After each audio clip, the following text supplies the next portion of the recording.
मेरे आशिक की दास्तां ये है कि वो रूठता भी है तो कमाल रूठता है।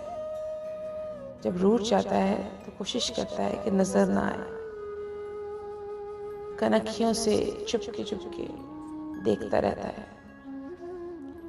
पर अपना आप जाहिर नहीं करता, क्योंकि वो इश्क नहीं करता, मैं उसे इश्क करती हूँ।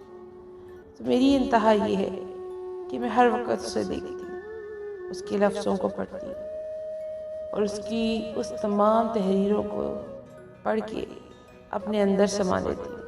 और फिर सोचती हूँ कोई इतना भी प्यारा होगा।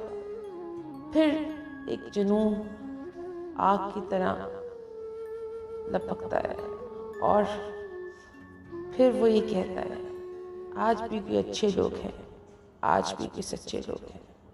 हर इश्क झूठ नहीं हुआ करता।